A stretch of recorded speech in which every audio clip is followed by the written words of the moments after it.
I've worked with entrepreneurs for years, and here's the pattern I keep seeing.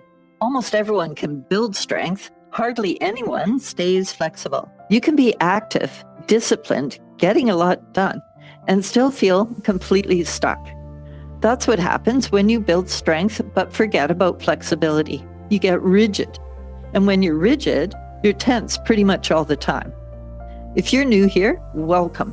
I'm Erin Gonzalez, and on this channel, we look at how well-designed holistic practices can help you get more energy, handle stress better, and stay focused without burning out. In many Eastern traditions, there are 5 elements that have to stay in balance.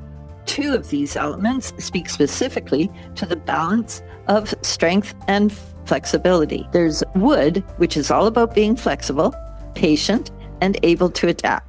And there's water, which is your strength, your power, your courage, your steadiness. When those 2 are working together in harmony, you feel calm and clear. When they're out of balance, that's when stuff starts to fall apart.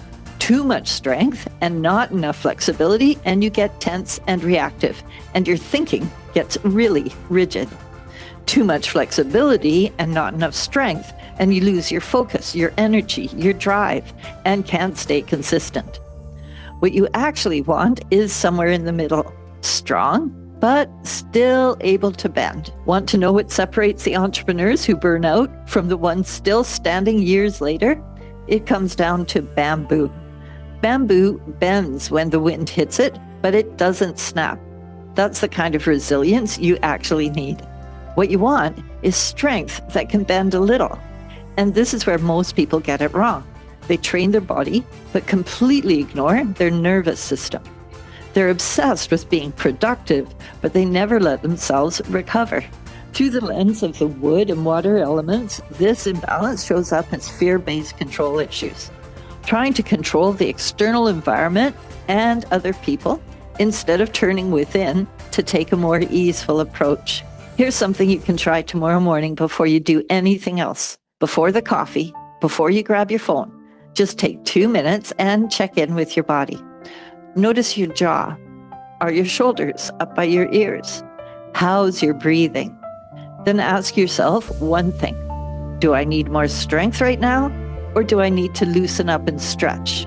Ever come up with a great idea, then talk yourself right out of it 5 minutes later? Let me tell you what's really going on there.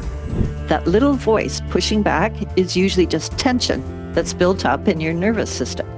Your brain starts treating anything uncertain like a threat. So instead of going for it, you pull back. On the flip side, you might be too forceful instead of leaving space for a higher wisdom and untapped creativity to unfold. And that's exactly why small wins are such a big deal. Pick one tiny thing that's connected to a bigger goal. 5 minutes of moving around or writing something down or just throwing out ideas. When you do little things consistently, your brain starts to expect progress instead of bracing for stress. If you remember one thing from this whole video, let it be this. Recovery isn't a nice to have.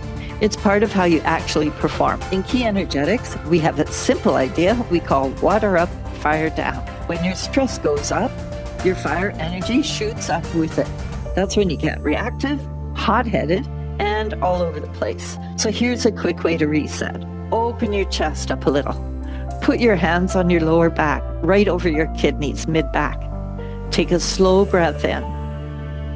Then let it out even slower. That one breath can break the stress cycle and bring you back down. And if you do it regularly, it really does change how you handle chaos. So here's what I want you to try for the next couple of weeks. Every morning, do that quick body check-in.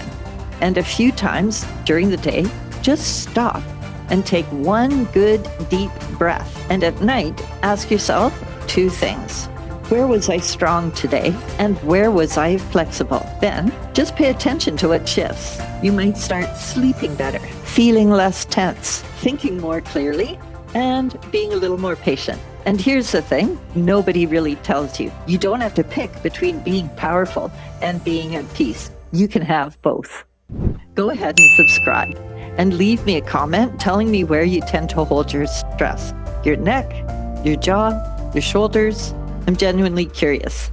Because so many business owners struggle to strike this balance of strength and flexibility, I've put together a simple guide to build stress resilience by balancing strength with flexibility, and you can grab it for free. I'll walk you through the process step by step so you know exactly where to start and how to maintain it. Just click the link in the description and it's all yours.